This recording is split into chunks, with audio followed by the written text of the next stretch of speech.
There's a reason you feel everything so deeply. Why you walk into a room and sense tension before anyone speaks. Why you can hold someone's pain like it's your own, even when you wish you couldn't. You've always known you were different, more aware, more open, more alive.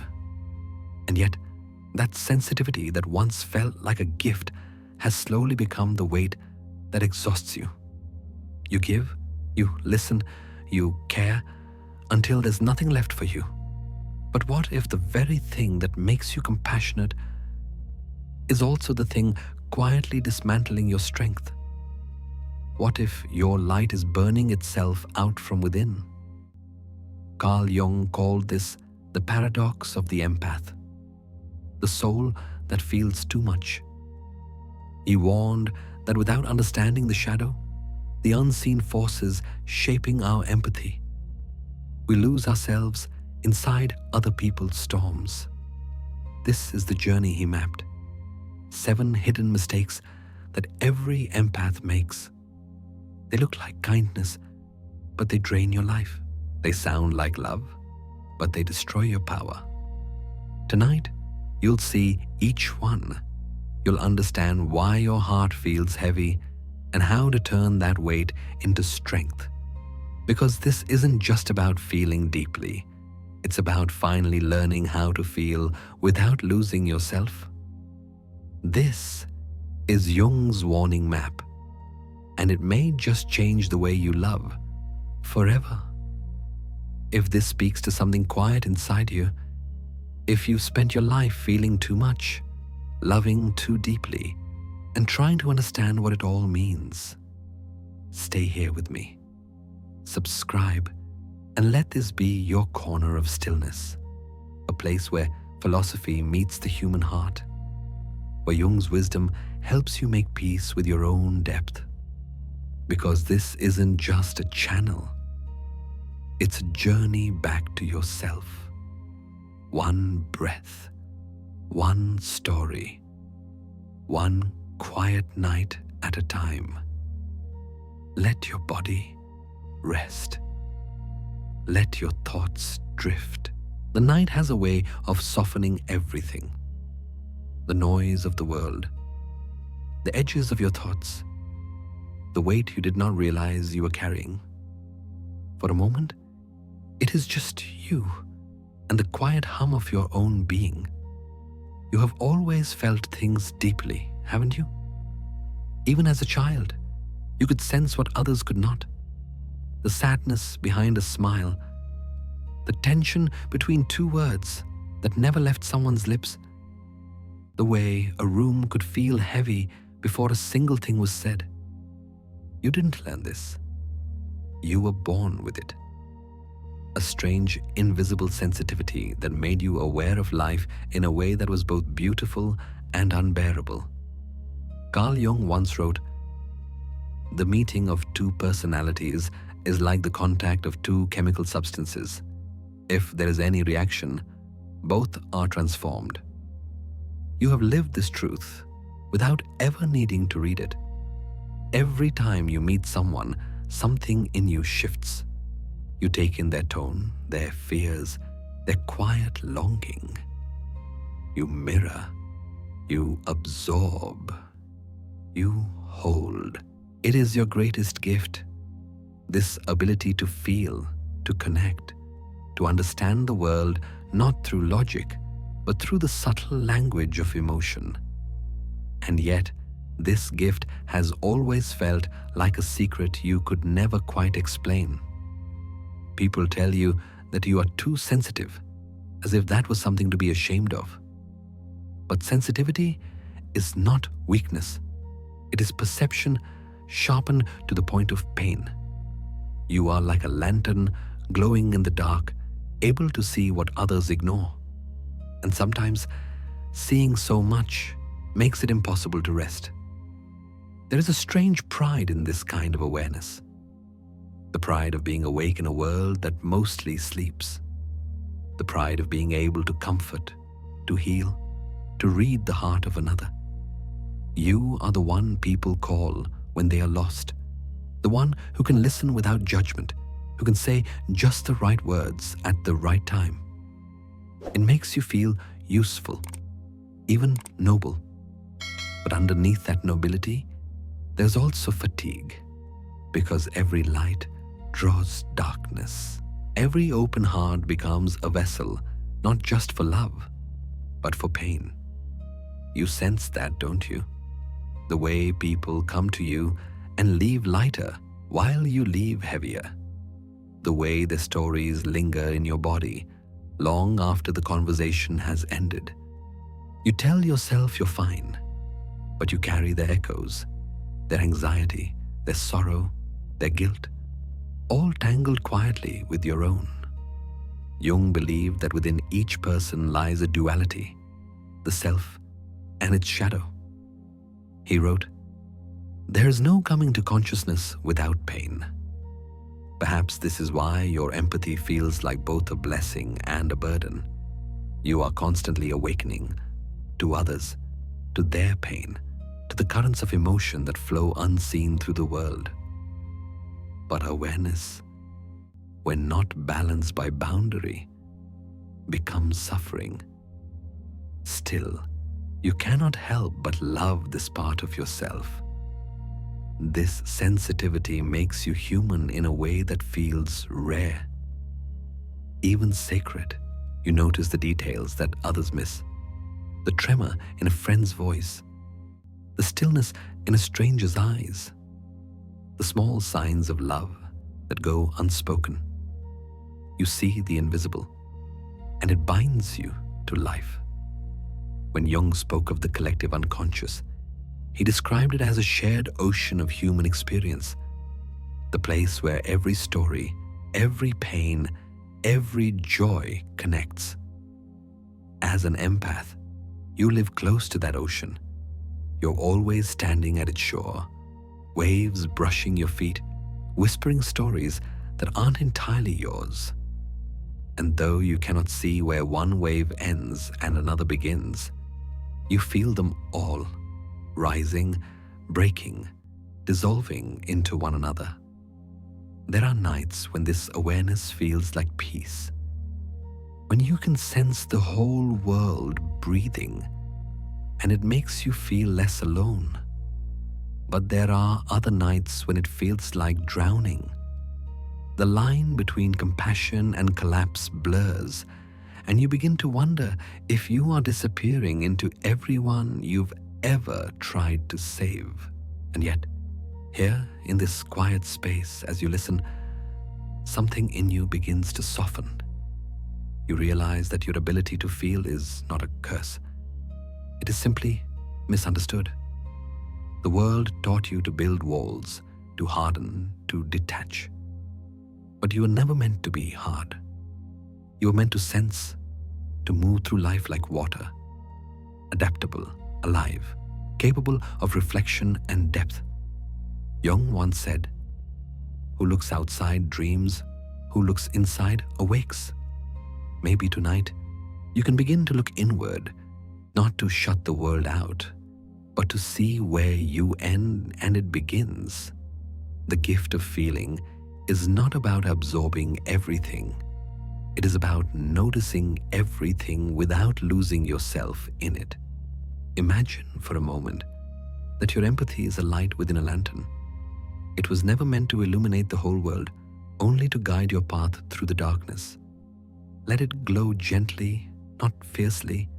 Let it warm you before it warms others. Breathe in. This is your light. Breathe out. This is your peace. Because sometimes light can burn the one who holds it, but only if they forget that even the brightest flame needs rest in the dark. And yet, for every light, there is a shadow. You can feel it even now, that quiet pull beneath the surface, the ache that comes after too much giving. The beauty of feeling deeply is that it opens your heart wide. But what no one tells you is that an open heart can also bleed quietly without anyone noticing. Your sensitivity, that radiant lantern, begins to flicker when it carries too much. You notice it in the smallest ways. The sudden heaviness in your chest after someone confides in you. The restlessness that lingers long after a conversation has ended. You tell yourself you're fine, but deep down, you know something inside you is fraying. Carl Jung once wrote, "The more consciousness gains in scope and clarity, the more it is exposed to the unconscious." You live in that tension between clarity and chaos, between empathy and exhaustion. The gift of feeling does not vanish, but it becomes heavier, as if every emotion you touch adds a little more weight to your soul. There comes a moment when you begin to notice the blur, where you end and where others begin. You feel someone's sadness and call it your own. You absorb their fear and carry it like a secret. The boundaries that once defined you start to dissolve, and you find yourself unsure whose life you are actually living. It is not dramatic, not sudden. It's subtle. It happens in the pauses between words, in the moments after you listen too deeply. Someone cries, and you cry too. Someone breaks, and you feel the fracture in your own bones. It's empathy, yes, but it's also erosion. You may tell yourself that this is love, that to help is to carry. But even love, Jung reminded, has a shadow. Where love rules, there is no will to power, and where power predominates, love is lacking. The empath, in their purest form, forgets this balance. You try to heal, to comfort, to hold everything together, until your compassion quietly becomes control, your selflessness becomes disappearance. Sometimes you realize it too late. You wake up one day and feel a strange emptiness, not sadness, not despair, just absence. You've poured so much of yourself into others that you no longer recognize what is yours. The laughter, the tears, the fatigue, they all belong to someone else. Jung would have called this identification the merging of the ego with the object. It's when the empath stops perceiving another's emotion and begins becoming it. In the relations between the ego and the unconscious, he wrote, "Identification is an alienation of the subject from himself in favor of an object." And that is exactly what happens here. A quiet alienation masked as kindness. You don't lose yourself all at once. You lose yourself piece by piece. Every time you say yes when you mean no. Every time you listen when you have no strength left. Every time you make space for someone else's pain while leaving none for your own. Slowly, your empathy becomes a form of self-abandonment. There is a strange irony in it.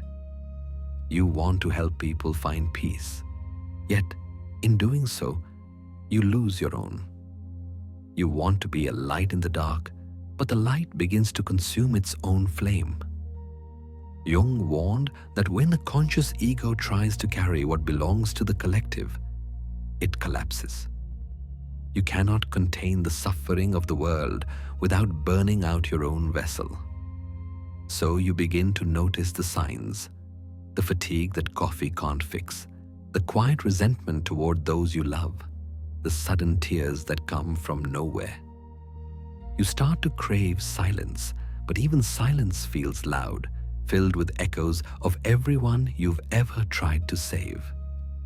And yet, even in this exhaustion, there's something profoundly human. The fact that you care so deeply means you have not become numb.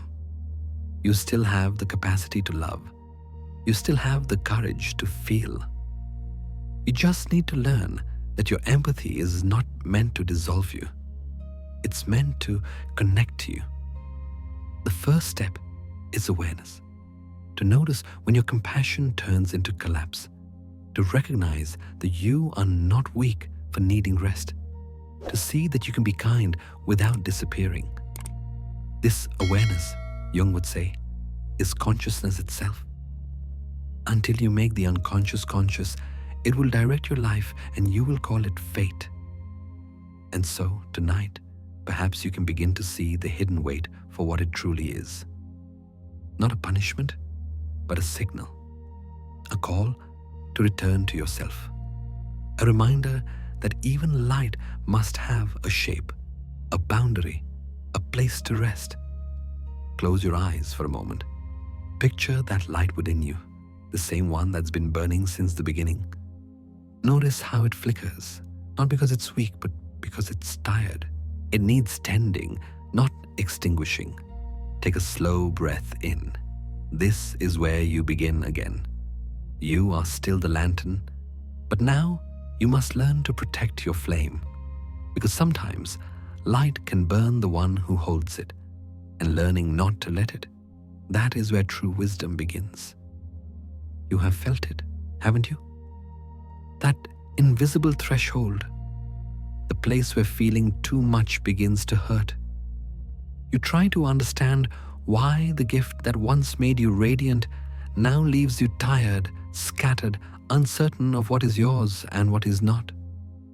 And in that quiet confusion, you begin to realize you are lost in a landscape that few people even know exists.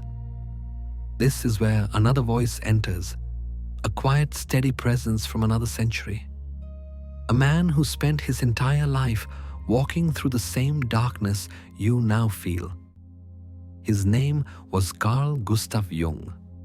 Jung was not just a psychologist, he was an explorer of the human soul, a cartographer of what lies beneath our awareness. Where most thinkers studied behavior, he studied being. Where others saw madness, he saw meaning. And through decades of self-examination, dreams and encounters with the unconscious, he began to draw what he called a map of the psyche, a way to navigate the hidden terrain within us all. He called it the structure of the soul, the ego, the shadow, the persona, and the path toward individuation, the process of becoming a whole. The ego, he said, is the center of consciousness, the I that says, I think, I feel, I am. It is the part of you that wakes each morning and faces the world, believing it knows who it is. But beneath it lies the shadow, everything you reject, deny, or cannot accept about yourself. The shadow is not evil, it is simply unacknowledged. As Jung wrote, everyone carries a shadow, and the less it is embodied in the individual's conscious life, the blacker and denser it is. The shadow holds your anger, your envy, your desires, your pain, and yes, your unclaimed strength. It is the half of you that waits for integration, not destruction. Then there is the persona, the mask you wear to meet the world. It is your social face, the version of you shaped by expectation and belonging. Jung described it as a kind of mask designed on the one hand to make a definite impression upon others, and on the other to conceal the true nature of the individual.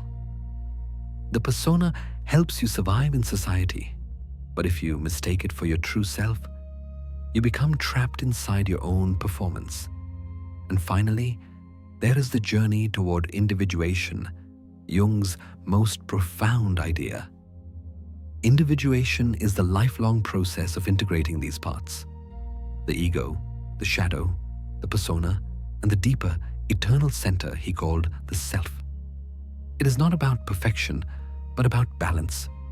Jung wrote, "The privilege of a lifetime is to become who you truly are." For Jung, the soul was not chaos. It was a pattern, a living architecture of light and darkness, order and instinct. And he believed that those who can see both sides, who can hold the tension between them without collapsing are the ones who awaken to true consciousness. He spent years charting this internal world not as an academic exercise, but as survival. In his own life, Jung was not spared from the very forces he studied. During what he called his confrontation with the unconscious, he was overwhelmed by dreams, visions, and emotions that nearly broke him. In his memoir, Memories, Dreams, Reflections, he confessed, "The years when I was pursuing my inner images were the most important in my life. In them, everything essential was decided. It all began then." He described being swamped, as if the flood of the unconscious had risen too high, threatening to consume him. And yet, from that near drowning, he emerged with a map, a way to move through the darkness without losing oneself. That map is what you are now beginning to walk, because every empath, every deeply feeling soul lives closer to this invisible terrain than most. You're not broken.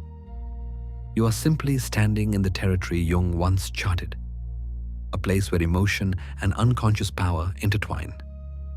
Imagine the psyche as a vast, starlit sky. Each part of you, the ego, the shadow, the persona, the self, is like a constellation. You may not always see the connections, but they are there, waiting to guide you. Jung's map is not a doctrine, it is a compass. It does not tell you who to be, but shows you where you have lost yourself. He called this process making the unconscious conscious. It is the slow, gentle act of seeing what you have avoided, of naming what you once denied. It is not about fixing yourself.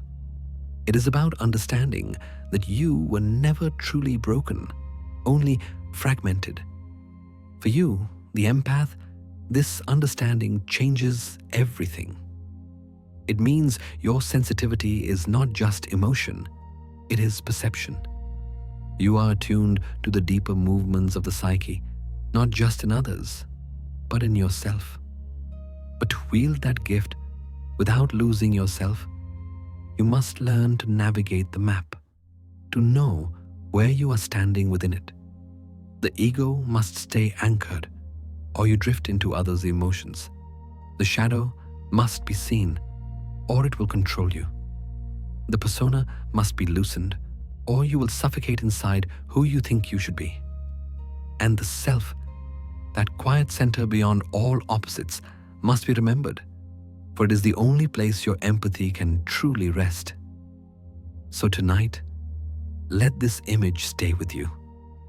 Jung, standing before his own darkness, sketching stars in the void. His warning map was never meant to frighten, but to guide, to remind you that the human soul, no matter how vast its night, is not without its constellations. Because if you can learn to see your inner world as he did, with courage, with honesty, with tenderness, then even your deepest feelings become light enough to carry. And from that light, a voice whispers softly, almost like a lullaby, "You were never lost. You were only learning the map of your own soul." When you begin to understand Jung's map, when the words ego, shadow, persona, and self start to take shape in your mind, something inside you stirs. It's not just curiosity, it's recognition. You realize you've walked these inner landscapes before, even without knowing the names. There are moments when you felt it, the pull of the unconscious, subtle at first, like a low hum beneath your thoughts. It begins as empathy, then grows into something heavier, almost tidal. You start to feel emotions that aren't entirely yours. You wake in the middle of the night and carry someone else's sadness in your chest, as if your heart has become an echo chamber for other people's pain. You think you are helping, but slowly you start to drown. Carl Jung knew that feeling intimately. He once described his own experience as being swamped by the unconscious. During his confrontation with his inner world, he wrote, "It was as though a flood of psychic images had been released, and I was caught and swept along." Imagine that. A man of extraordinary intellect, a scientist of the soul, suddenly overcome by forces within himself that refused to be controlled. Jung had spent years studying the psyche, its patterns, its symbols, its logic. But when the unconscious finally rose to meet him, it did not knock politely. It came like a storm. It showed him visions, dreams, and voices that blurred the line between sanity and revelation. In that chaos, he understood something essential. No one, not even the most self-aware, can meet the unconscious without humility. He later reflected, "The years when I was pursuing my inner images were the most important in my life. In them, everything essential was decided. Those were the years that shaped his wisdom, but they also brought him to the edge of his own dissolution.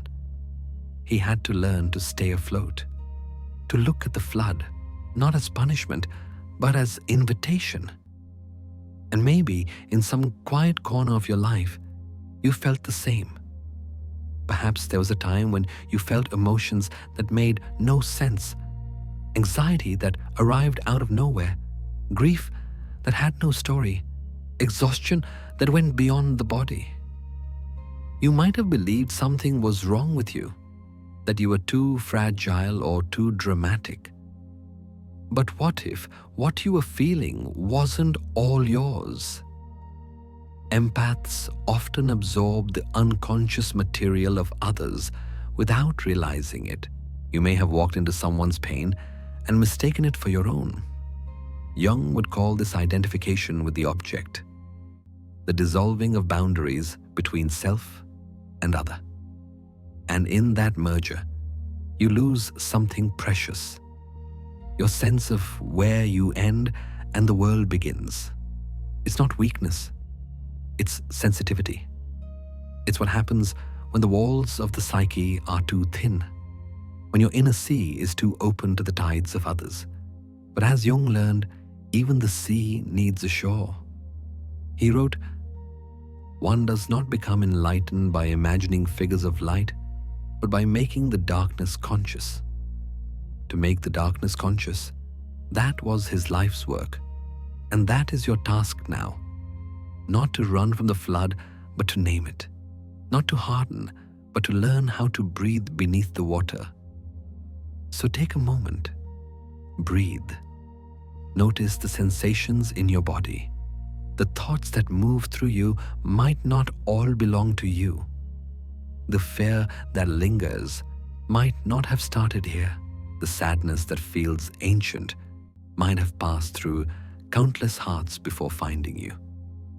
This is the first whisper of fear, the realization that your empathy, without structure, can become a doorway for the world's pain. It's the moment when compassion turns into confusion, when feeling deeply begins to feel dangerous. But don't turn away. This is not the kind of fear that means stop. It's the kind that means listen. Jung once compared the psyche to a house. The upper floors represent our conscious mind, filled with light and order. But below, in the cellar, lies everything forgotten, repressed, or denied, the unconscious. Most people never descend those stairs. But you, as an empath, live closer to that basement than most. You can feel what moves beneath the floorboards. The danger isn't in knowing it's there. The danger is in pretending it isn't. To be swamped is to lose yourself in that basement, to open all the doors at once. But awareness, slow and steady, becomes the key that lets in light without being consumed by it. So you start to practice noticing. You begin to ask gentle questions. Is this mine? What am I carrying that doesn't belong to me? What feelings are visiting and what feelings are home? You learn to treat your emotions not as commands, but as messages, each one a ripple from the deeper sea. And little by little, you realize that fear is not your enemy. It's a threshold guardian, the voice that warns you're crossing into deeper water. Jung would say that fear is often the sign of growth. It shows that the unconscious is near, that something in you is ready to be seen. You don't need to fight it. Just breathe with it. The flood won't destroy you. It's only asking you to remember that you can swim. Perhaps that's what Jung wanted for all of us. Not immunity from the unconscious, but intimacy with it. A friendship with the darkness, built on respect, not control. Because the unconscious is not chaos. It is the part of you that dreams, creates, intuits. The same part that gives your empathy its power. So tonight, as you sit in this quiet moment, remember Jung standing at the edge of his own mind, humbled but unbroken. He looked into the abyss, and instead of closing his eyes, he began to draw a map. That map was not meant for scholars or doctors.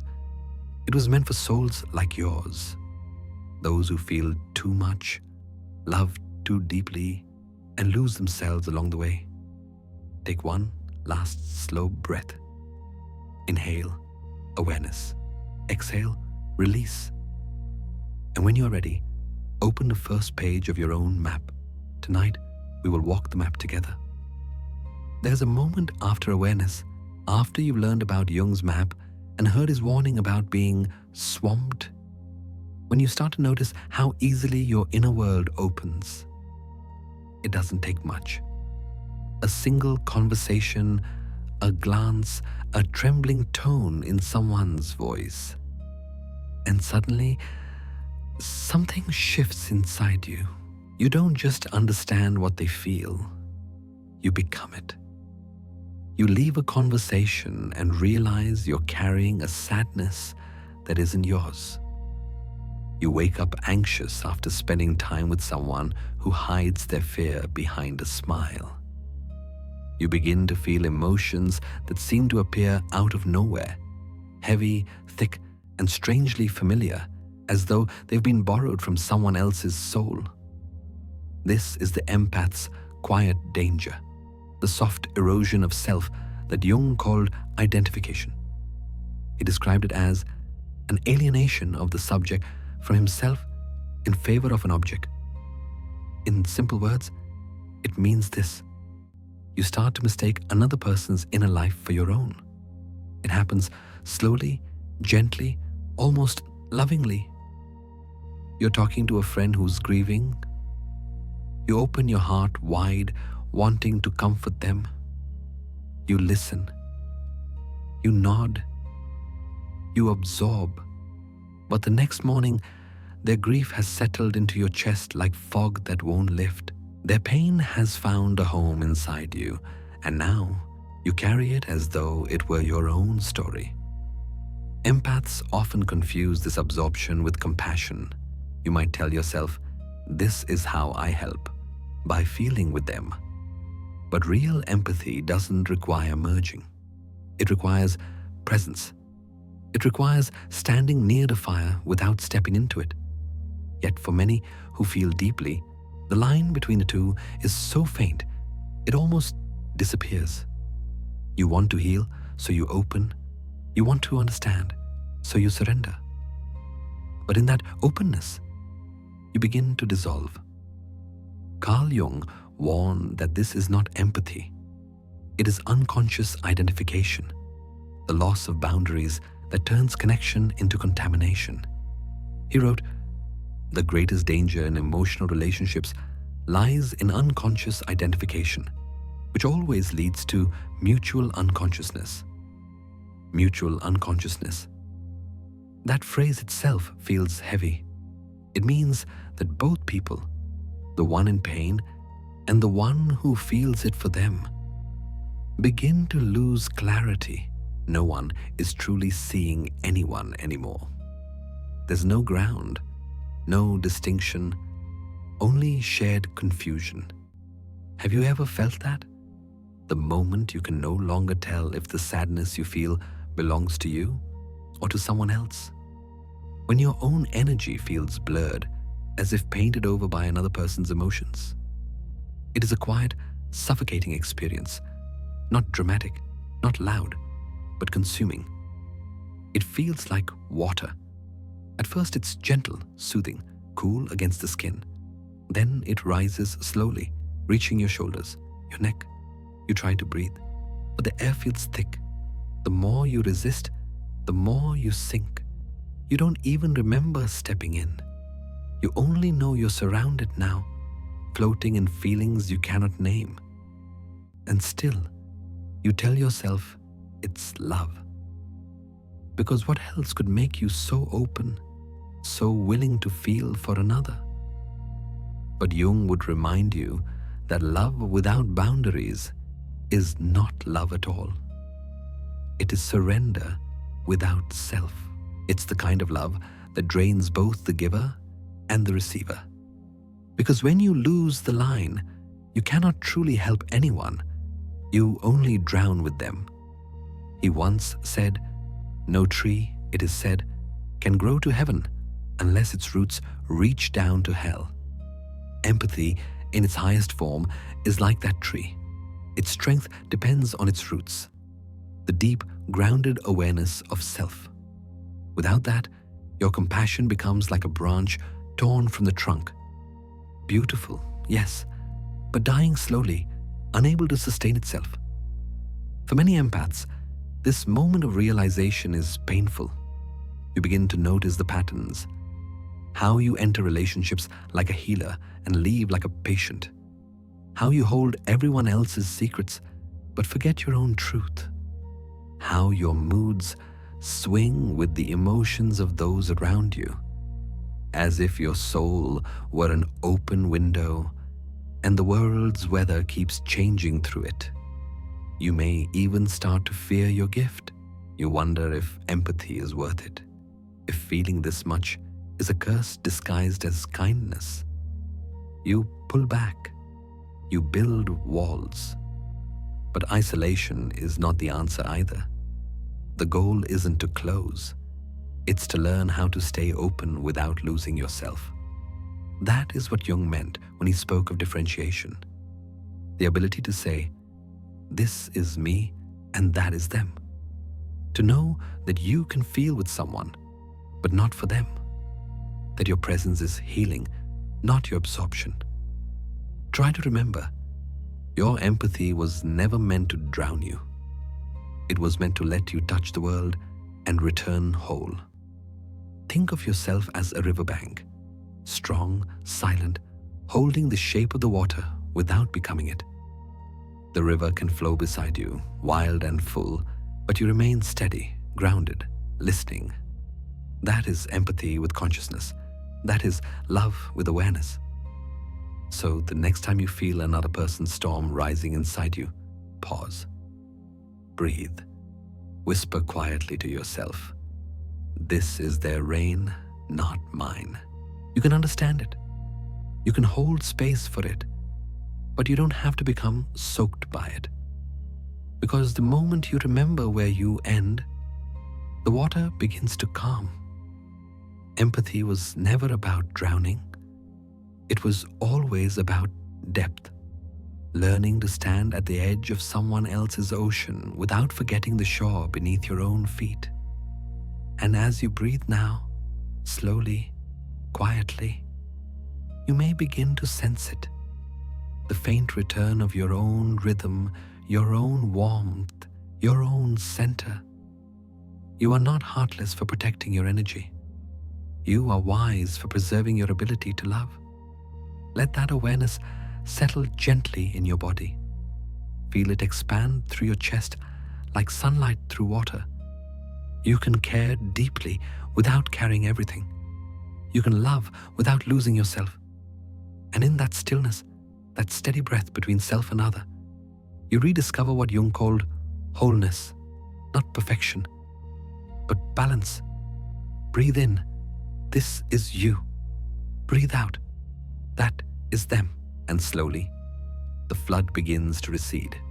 The first step toward healing begins in a moment so small you might miss it. A single breath. After so many days of carrying emotions that were never yours, after so many nights of drowning in invisible tides, there comes a quiet realization. You cannot keep living this way. The flood has no mercy, and no one else can pull you out. You have to remember how to breathe on your own. Carl Jung wrote, "Until you make the unconscious conscious, it will direct your life, and you will call it fate." For the empath, this means learning to see the subtle moment when another's pain crosses into your body and catching it before it becomes your own. It is awareness as medicine. You begin by noticing. A conversation ends and you feel heavy. You ask yourself softly, what is this feeling? Where did it begin? At first, the answers are blurry. You've lived without boundaries for so long that you've mistaken absorption for love. But then you feel it. That faint distinction, that inner whisper that says, this sadness is not mine. That is the beginning of freedom. Breathe slowly. Inhale, this is me. Exhale, that is them. With each breath, you reclaim a piece of yourself. You begin to sense the quiet architecture of your own being. Solid, grounded, still there beneath the layers of other people's storms. It was never gone, only covered. Jung often described individuation, the process of becoming whole, as a kind of return, a reorientation toward the self. He said, "Who looks outside dreams, who looks inside awakes." To look inside is not to close yourself off. It is to remember your own center, the place where your awareness begins and everything else flows around it. You might think this separation will make you cold. It won't. In fact, it's what makes warmth sustainable. Without it, your empathy burns too hot, consuming itself until there's nothing left to give. With it, your compassion becomes calm, a steady flame that illuminates instead of destroys. Start small. The next time you feel someone's sorrow wash over you, pause. Don't fight it. Don't analyze it. Just breathe through it. Notice where it lands in your body, in your chest, your throat, your stomach. Acknowledge it gently and say inwardly, "I see you, but you are not mine to carry." In doing so, you are not rejecting their pain. You are honoring both of you. You are saying, "I can stand beside your storm without stepping into it." This is not detachment, it is integrity. It is empathy with consciousness. Jung wrote in The Relations Between the Ego and the Unconscious, "The aim of individuation is nothing less than to divest the self of the false wrappings of the persona and to bring the individual into immediate relation with the self." That is what you are doing here. Unwrapping yourself from the emotions that never belong to you, peeling away layers of identification until your own pulse comes back into rhythm. At first, it feels strange. The stillness. After years of emotional noise, quiet can seem almost frightening, but stay with it. It's not emptiness you're feeling. It's space. Space for your own energy, your own thoughts, your own quiet joys to return. In this stillness, you might begin to notice subtle differences. Someone's anxiety enters a room, and instead of absorbing it, you simply observe. Someone's anger flickers, and you see it without flinching. You are no longer a mirror. You are a witness. And that witnessing is power. You are learning, as Jung did, that the unconscious is not meant to be conquered. It's meant to be known. The emotions that flow through you are not enemies to fight, but messages to interpret. They show you where your boundaries blur, where your compassion needs structure, where your love can mature into something wiser. There's a peace that comes from realizing you don't have to fix everyone. You don't have to hold the world together with your empathy. You can be kind without being consumed. You can be connected without being captured. Take another breath. Inhale. This is me. Exhale. That is them. Each repetition is a thread pulling you back to yourself, weaving a gentle boundary between what you feel and what you carry. It's not a wall. It's a rhythm. The natural pulse of awareness that reminds you where you stand. As your awareness grows steadier, you begin to see others more clearly too. When you no longer confuse their pain with your own, you can truly listen. You can hold space without drowning in it. You become what Jung might have called a conscious vessel. Strong enough to contain emotion, wise enough to release what isn't yours. And the beauty of it is this. When you stay whole, your empathy becomes even deeper, because now it is not a reflex. It is a choice. So let the body rest. Let the breath guide you home. Every inhale draws you closer to your truth. Every exhale releases what does not belong. This is not selfishness. This is sacred self-care, the kind that keeps your spirit alive in a world that demands your softness but rarely protects it. Jung believed that every person must discover a balance between the inner and outer world, the self and the collective. You, as an empath, walk that balance daily, but you are not meant to disappear into others. You are meant to meet them halfway, from a place of presence. If you listen carefully, you can almost hear it, a soft return of harmony within. The chaos quiets, the edges of your being become clear again, and somewhere deep inside, your heart exhales. Because this is what healing truly feels like. Not fireworks, not revelation, but the slow, steady rhythm of breath meeting awareness. Inhale. This is me. Exhale. That is them. And as the breath settles into silence, the river that once overflowed begins to calm. The river finds its bank again. There comes a moment after learning to breathe again, when calmness begins to return. You start to feel balanced, aware of where you end and others begin. The river has found its bank, yet in that stillness, something subtle begins to rise, a quiet sense of pride. You tell yourself, I've learned, I understand, I can help others find their way too. At first, this thought feels warm, even noble. You've walked through pain, through empathy that drowned you, and now you've emerged with insight. You begin to believe that your suffering has given you purpose, that your sensitivity is not only a gift, but a calling. This is where the next shadow appears, gentle at first, disguised as light. Carl Jung called this moment inflation. He wrote in 2 essays on analytical psychology. Inflation is a complete identification with a collective idea, for example, with the role of a savior, prophet, or healer. For the empath, inflation often arrives quietly, wrapped in compassion. You begin to feel responsible for others' pain, convinced you were born to heal it. You carry the weight of everyone's suffering as though it were your duty to fix what the world has broken.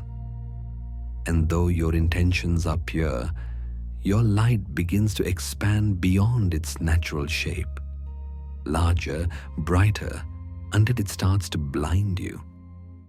You start to feel different from others, not superior exactly, but somehow chosen. People come to you for advice, for comfort, for the energy they can no longer find within themselves. You listen, you guide, and each time they thank you, something inside you glows. It feels holy, as if you are fulfilling a sacred purpose.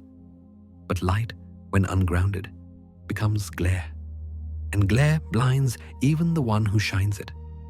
Slowly, your compassion turns into compulsion. You begin to need to help, to fix, to save. You tell yourself, if I don't do it, who will?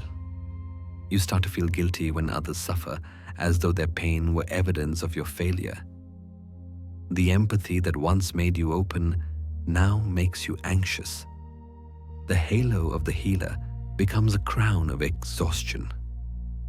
Jung warned that inflation is the most dangerous state of all because it disguises itself as virtue. You don't see it coming. You believe you are being selfless when in truth you are slipping into identification with an archetype far larger than you. The healer is not a person. It's an ancient symbol, a transpersonal force that belongs to the collective unconscious. No single human can embody it without collapsing under its weight. When the archetype is not recognized as such, Jung wrote, it acts like a god overwhelming the ego with its power. And so, without realizing it, you begin to carry godlike expectations of yourself and of life. You believe you should always understand, always forgive, always hold space. You stop being human in order to stay holy. But holiness without humanity is emptiness. And soon you begin to feel it, that subtle fatigue in your soul. You sit across from someone who is breaking, and though you nod and comfort, something inside you whispers, I can't do this anymore. But you push it down, afraid to disappoint. You think, I'm supposed to be strong. I'm supposed to help. Yet, the more you give, the less you have. Your empathy becomes a kind of hunger. You feed others with your energy, but there's no nourishment left for you. The gift becomes poison. The light you once shared freely now burns at the edges. Still, you keep going because the alternative, admitting you can't fix everything, feels like failure. You forget that even the healer must heal. You forget that the archetype you've merged with is not yours to own, only yours to honor from a distance. There is a story Jung often told about the hero's fall, how every ascent in the psyche must be followed by descent. He wrote, no tree, it is said, can grow to heaven unless its roots reach down to hell. The empath's version of this truth is the realization that your light must have roots, humility, boundaries, limits. Without them, you rise too high, too fast, until the air thins and you can no longer breathe. Have you ever noticed how exhaustion can feel almost sacred? How the weight of others' pain can make you feel needed, even important? It's a quiet seduction. The illusion that your suffering has meaning only if it saves someone else. You forget that meaning also lives in rest, in laughter, in letting go. And so, the halo grows brighter, blinding, consuming, holy, until it collapses under its own brilliance. This is not failure. It is the soul's natural correction. Jung called it enantiodromia, the tendency of all things to turn into their opposite. The healer who cannot rest becomes the wounded. The savior who cannot surrender becomes lost. The empath who tries to hold everyone ends up unable to hold themselves. It's here, in this exhaustion, that something beautiful can happen. The realization that you don't need to be the healer. You only need to be human. Breathe. You were never meant to carry everyone. You were meant to see them, and let your seeing be enough. The halo that once felt divine begins to soften. The light dims, not into darkness, but into something gentler, something real. The glow no longer blinds, it simply warms. You start to understand that the greatest healing does not come from fixing, but from presence. Jung believed that true healing happens when two souls meet in honesty, not hierarchy. The meeting of two personalities is like the contact of two chemical substances. If there is any reaction, both are transformed. That is the secret the inflated healer forgets. That transformation is mutual. You are not above the pain you tend to. You are shaped by it. And in remembering this, you find your humility again, the quiet kind, the kind that breathes and forgives and releases the need to save. You begin to trust that others have their own paths, their own timing, their own wisdom. The light that once sought to rescue now learns to simply illuminate. As your halo fades to something softer, you feel a strange peace. The burden lifts. You realize that compassion without control is freedom. You can care deeply without losing yourself in the caring. You can offer warmth without burning. And in this stillness, your breath evens. Inhale, I am not the healer. Exhale, I am human. Somewhere deep inside, a quiet voice rises, not grand, not prophetic, just honest. Even stars rest in the dark. After the brilliance of the halo comes the quiet ache of fatigue. You feel it in your bones, in the heaviness behind your eyes. That sense of having tried too hard, cared too much, reached too far. The light that once made you feel divine now hums too loudly, too bright against your tired heart. Something in you whispers, enough. This is the moment of return. The descent from the illusion of being more than human back into the simple, sacred truth of what you are. Carl Jung wrote in 2 essays on analytical psychology, inflation magnifies the personality beyond its proper limits, causing the individual to lose the measure of himself. To lose the measure of yourself? That is exactly what inflation does. It stretches your empathy until it tears. It convinces you that your worth lies in how much you can save. But wholeness is never found in expansion. It's found in proportion, in remembering your own scale, your own limits. You are not the healer. You are human. At first, those words might sting. They sound like a loss, as if by admitting your humanity, you are surrendering your light. But in truth, this is not defeat. It's liberation. The human scale is not small. It is sacred. It is where real connection happens, where your empathy becomes sustainable, your love becomes real. Jung understood that the ego's greatest temptation is to identify with the archetype, to wear the mask of the healer, the hero, the savior. But every archetype, he said, belongs to the collective unconscious. It's too vast for one person to hold. The archetype, Jung wrote, is a force that cannot be handled without being transformed. When you try to contain it as your personal identity, it consumes you. So now, the work is not to carry the light, but to let it rest beside you. To remember that illumination is something that passes through you, not something you own. You begin to notice small shifts. The exhaustion that once felt shameful now feels honest. The limits you used to deny start to feel like shelter. You realize that boundaries are not barriers. They are breath. They are the pause that keeps the giving kind. It's a gentle fall, this return to scale. Not a crash, but a surrender. You stop trying to glow for everyone and let yourself be dim for a while. You let the silence settle. You stop performing healing and start practicing presence. Jung called this movement back toward balance, the process of enantiodromia, the turning of a thing into its opposite. The inflated healer becomes the humbled human. The savior becomes the student. The light that blinded now softens into something warm, alive, and real.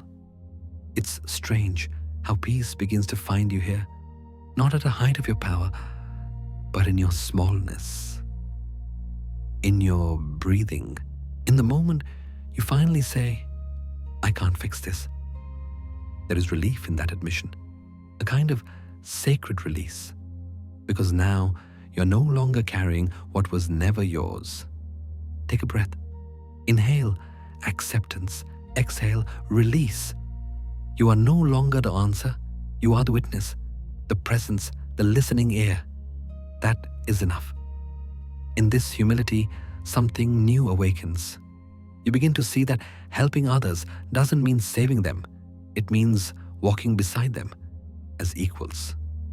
Jung once said, the meeting of two personalities is like the contact of two chemical substances. If there is any reaction, both are transformed. That is the essence of true healing. Transformation born from honesty, not superiority. The more you embrace your limits, the more compassion you find, not just for others, but for yourself. You start to see beauty in imperfection, grace in the ordinary, strength in vulnerability. The pressure to be exceptional dissolves, replaced by the peace of simply being enough. You may feel smaller now, but you are lighter, and in that lightness, your empathy breathes again. The world does not need another savior. It needs more whole, awake humans. People who can love without losing themselves, who can care without controlling, who can stand in the dark and say, I don't know, but I'm here. That is the real healer, the one who doesn't pretend to be divine, but who honors the divine in being human. Carl Jung's wisdom was not about transcendence, it was about integration. To hold the light and the dark in one steady heart, to know that both belong, to understand that even the impulse to save is part of the psyche's longing for unity. But you cannot unite what you deny. You must accept your limits as part of your wholeness. You are not endless light. And that is precisely why your light matters. Because it flickers. Because it needs care. Because it is human. So rest now in that truth. Let the light soften around you. Let it be enough to simply exist, to breathe, to feel. Healing begins not in power, but in presence. Inhale, I am not the healer. Exhale, I am human. There's something sacred about that exhale, the release of the impossible roles you've carried, the quiet return to your own body. You realize you can still love deeply without rescuing, still guide gently without control, still shine softly without burning. And as you sit with that awareness, your inner light shifts again. Smaller, yes, but steadier. The glow becomes sustainable, kind, warm. Jung often spoke of the balance between the conscious and the unconscious, between what we know and what we surrender to. This balance, he said, is where wisdom lives.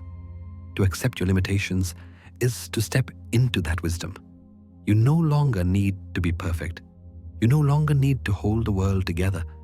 You only need to be here, awake, aware, alive. And in that simple being, something luminous remains. Not the blinding light of the Savior, but the soft radiance of the human soul, humble enough to rest. Even stars rest in the dark. After you have accepted your humanity, after you have finally laid down the crown of the healer and learned to rest in your limits, something unexpected begins to stir. It is quiet at first, like a faint vibration beneath the calm. Then, one day, without warning, it surfaces. Anger, irritation, a heaviness that feels foreign, almost intrusive. You catch yourself snapping at someone you care about. You wake up anxious for no clear reason. You sense resentment, fear, or even cruelty. Emotions that do not seem to belong to you. And yet, they live in your body as if they've been there for years. This is the strange territory Jung warned about. The place where the line between your psyche and the collective blurs. The place where you start carrying what others cannot. He called it the absorption of shadow material, the unconscious taking in of what others reject in themselves. Jung wrote in Ion, everyone carries a shadow, and the less it is embodied in the individual's conscious life, the blacker and denser it is. For the empath, that shadow does not stay contained within others. It seeps through, finds cracks in your sensitivity, and anchors itself in your own unconscious. And so, you begin to feel what others cannot admit they feel. Their rage, their jealousy, their fear of not being enough. You absorb it without knowing, because your openness, your empathy, acts like a magnet for what others disown. It doesn't happen because you choose it. It happens because you listen too deeply. Jung believed that the shadow seeks expression, that it will find a vessel one way or another. If a person refuses to confront their darker instincts, those instincts look for someone else to carry them. And the empath, with their open heart and permeable boundaries, becomes the perfect vessel. You might have noticed it. After spending time with someone, your mood shifts. You were peaceful before. Now you feel restless, irritated, maybe even angry. You start to replay their words in your mind. But what's really happening is something deeper, a quiet, psychic exchange. They have unconsciously handed you a piece of their darkness, and your body has taken it in as if it were your own. Jung wrote, "The possession of the shadow is the root cause of almost all emotional disturbances. The empath's suffering in many ways comes from this, carrying other people's unacknowledged emotions until they become indistinguishable from their own. Imagine two rivers meeting.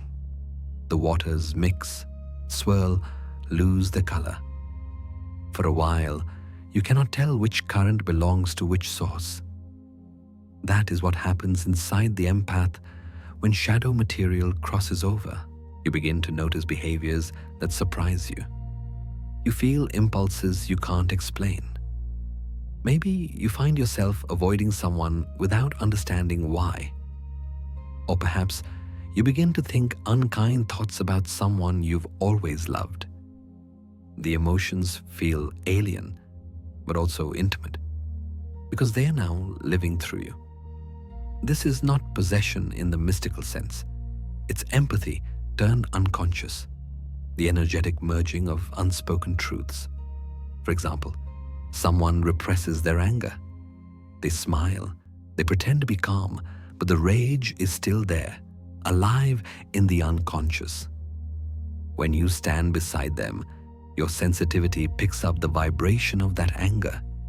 You internalize it, and soon you're the one who feels furious, restless, defensive, without knowing why. It's as if the universe has whispered, You'll hold this for now. But the weight is not meant to stay with you. And here is the subtle danger. The more unaware you are, the more you absorb. The more you identify with being the understanding one, the more shadow content finds its way in. You become the emotional landfill of your relationships, quietly collecting the unowned darkness of everyone around you. And yet, even in this strange heaviness, there is meaning. Jung taught that the shadow is not evil. It is the part of us that carries energy, instinct, and potential, all the vitality that the conscious mind has rejected. To work with it is not to cleanse yourself, but to awaken. He wrote, "One does not become enlightened by imagining figures of light, but by making the darkness conscious." So now, instead of resisting these strange emotions, you begin to observe them. You say quietly to yourself, "This anger, whose is it? What is it trying to show me?" You do not suppress it. You do not act on it. You simply watch, breathe, and let it speak. Sometimes it whispers truths you didn't expect. It reveals that the anger you carry for others mirrors a smaller, forgotten anger within yourself, the one you've denied for years.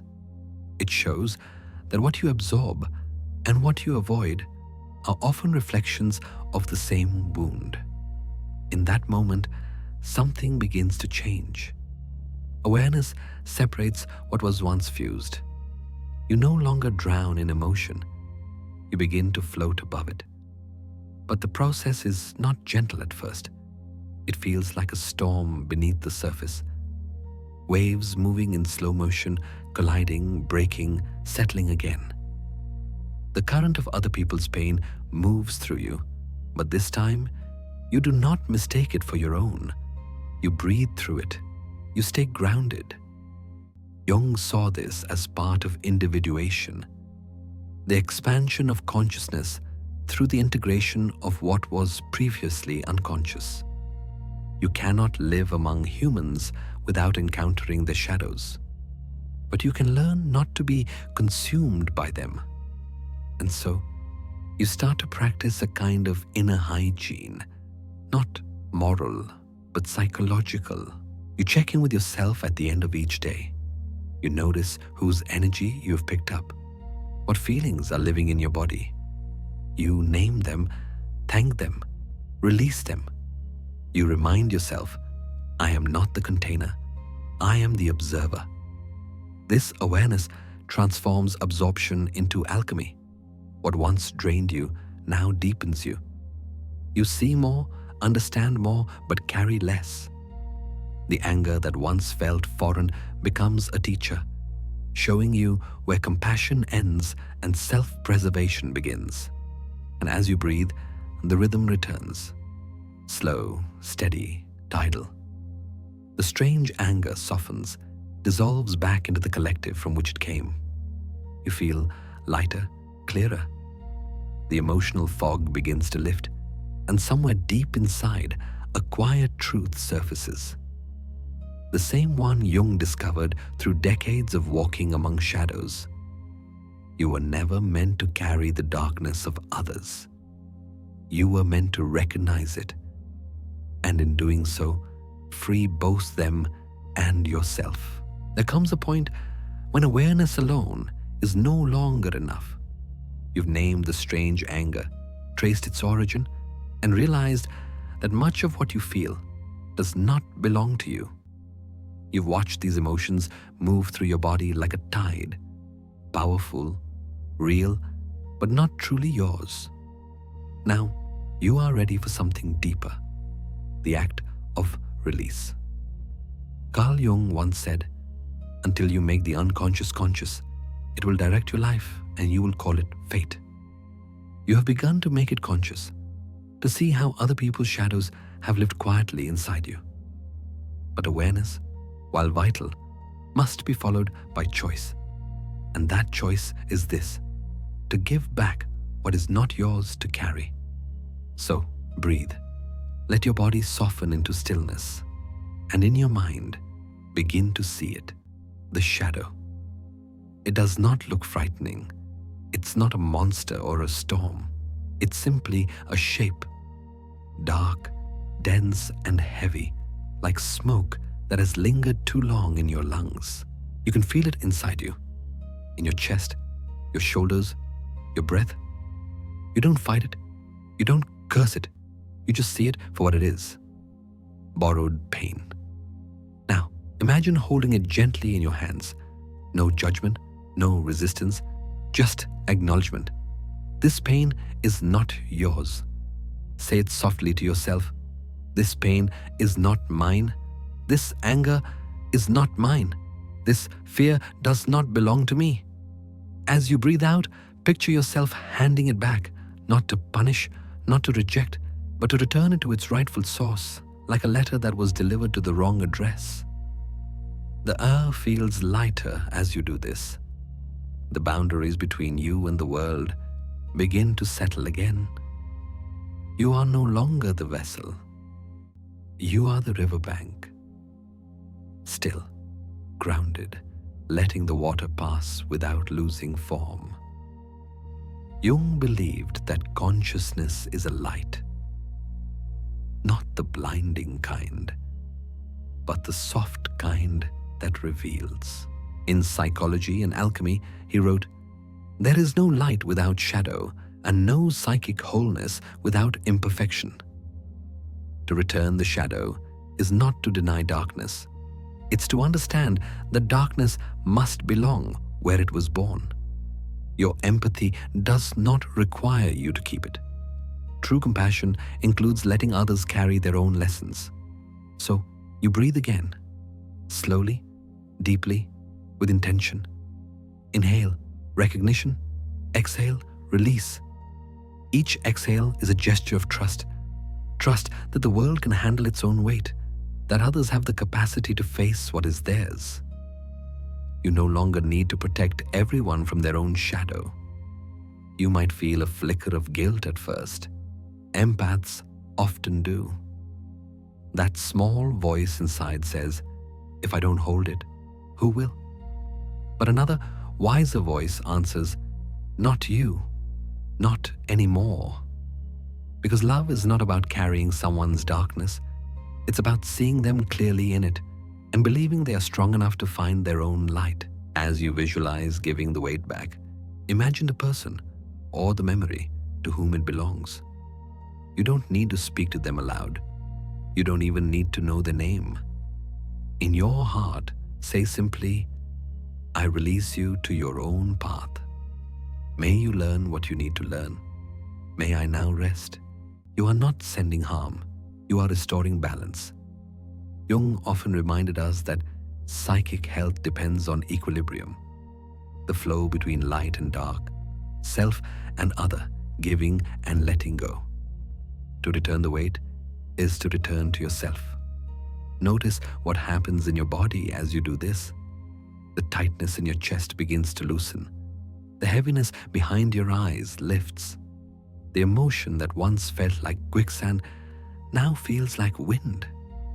Something that moves through you, not something you drown in. You may even feel an odd stillness, a sense of clarity that you haven't felt in years. That's what it feels like to be whole again. Not empty, whole. Jung wrote, "Wholeness is not achieved by cutting off a portion of one's being, but by integration."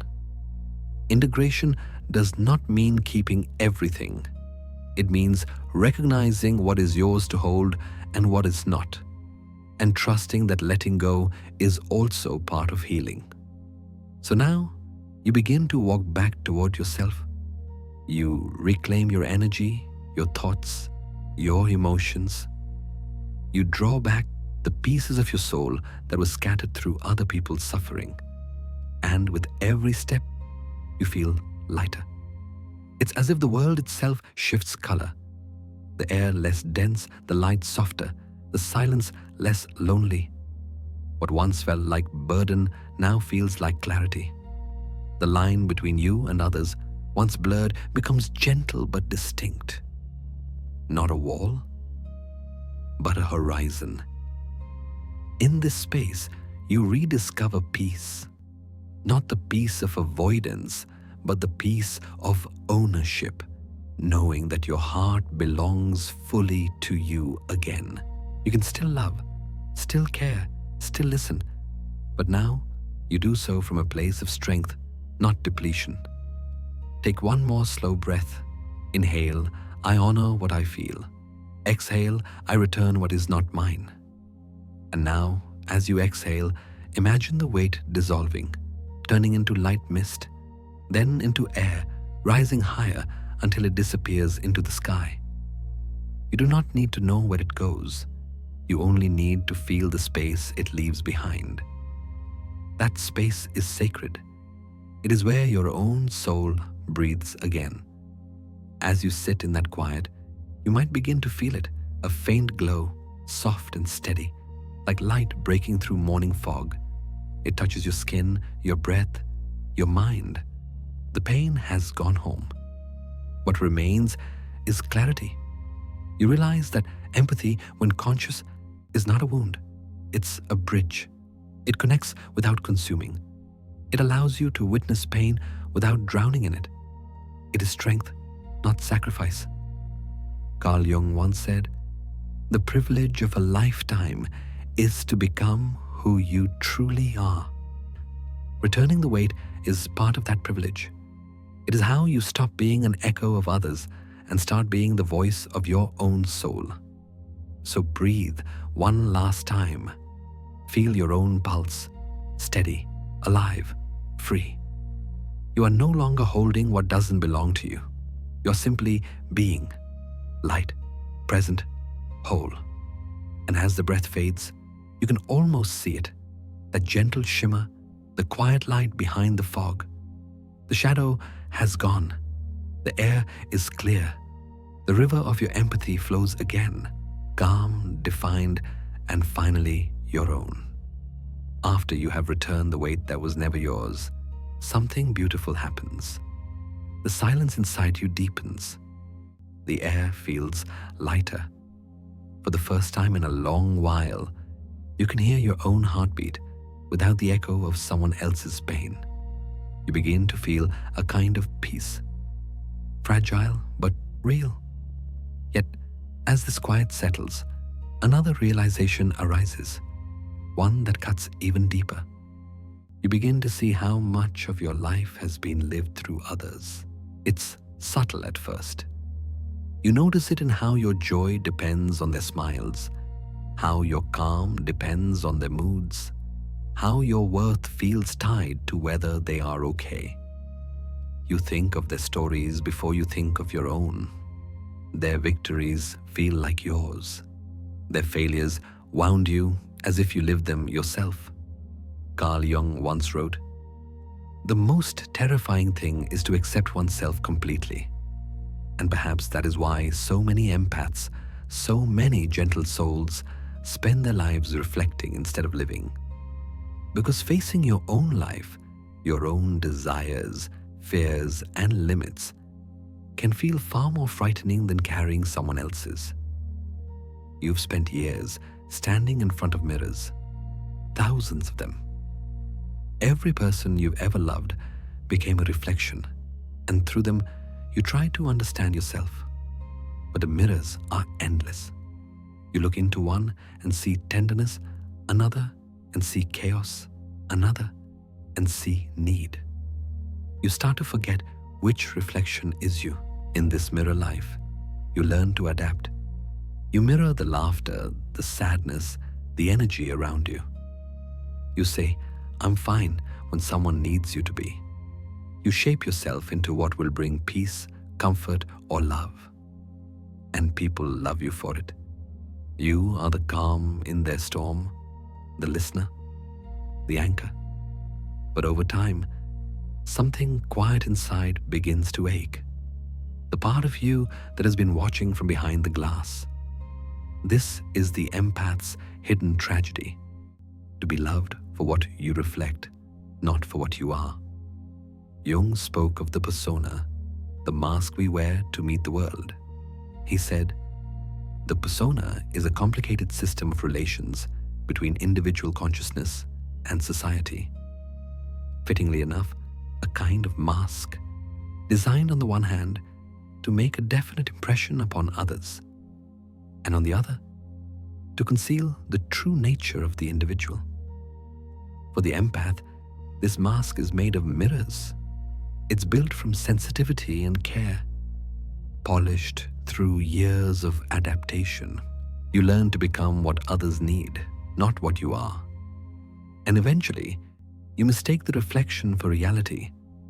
You tell yourself, this is who I am, the caretaker, the understanding one, the soft place to land. And maybe that's partly true, but it's not the whole truth. Beneath that reflection is someone unseen, the one who has opinions, dreams, anger, and hunger, the one who wants to live her own story, not just play a role in someone else's. The more you forget that, the more you disappear. You start to realize how easily you have merged, how much of your life has been lived through other people's eyes. You celebrate their milestones, but delay your own. You soothe their fears while burying your own restlessness. You call it empathy, but sometimes it's avoidance, a way to escape yourself. And here's the truth Jung would remind you of. There can be no transforming of darkness into light and of apathy into movement without emotion. To reclaim your life, you must feel your own feelings again. So, you stand before those mirrors, all of them stretching endlessly. The faces, the stories, the expectations. You look closer. You start to see the thin cracks forming in the glass. The reflections flicker. And in one of them, faintly, you see something unfamiliar. A person not shaped by others' needs, not softened by the shadows. It's you. You almost don't recognize yourself. Your voice sounds quieter, uncertain. You've spent so long translating everyone else's emotions that you've forgotten the texture of your own. But there it is, your essence waiting patiently behind the reflection. This realization does not come with a burst of confidence or a heroic declaration. It comes with stillness, with a slow, steady recognition that your life cannot be lived through others. Their joy is theirs to feel. Their pain is theirs to heal. And your existence, your worth, does not depend on either. You breathe and something shifts. Inhale, this is my life. Exhale, this is not my story to live. Jung would call this the beginning of individuation, the journey toward becoming who you truly are, not who the world has mirrored back to you. It's not about separation in the cold sense, but about rediscovering your own gravity. You are not meant to orbit endlessly around other people's suns. You are your own light. Still, this realization carries grief. You might mourn the identity that empathy gave you, the one built on being indispensable, needed, adored. You might feel lonely without the mirrors. You might even fear the silence that follows when you stop reflecting others and start listening to yourself. But in that silence, something extraordinary begins. You start to hear the voice that has been whispering beneath all the noise. It doesn't demand, it doesn't apologize. It simply says, I am here. And that's enough. You no longer need to be everything for everyone. You no longer need to find meaning through their lives. You begin to trust that your own life, with all its uncertainty, its quiet, its slow unfolding, is enough to fill the space you once tried to fill with others. This is what Jung meant when he said, the privilege of a lifetime is to become who you truly are. to live your own life, not as a reflection, but as an original. So you start small. You listen to your own thoughts without judging them. You feel your own emotions without comparing them. You ask yourself softly, what do I want? A question that feels both foreign and sacred. At first, there's no answer, just quiet. But stay with it. Beneath that quiet, your life is waiting, the one that belongs only to you. And as you stand before those countless mirrors, one by one, they begin to fade. The faces dissolve, the reflections soften, until all that remains is a single clear image. You breathing, alive, whole. The mirror life begins to break apart, and in its place, something real begins to grow. Your own reflection, not borrowed, not distorted, not defined by anyone else, finally returns your gaze. And for the first time, you recognize yourself. The mirrors have faded now.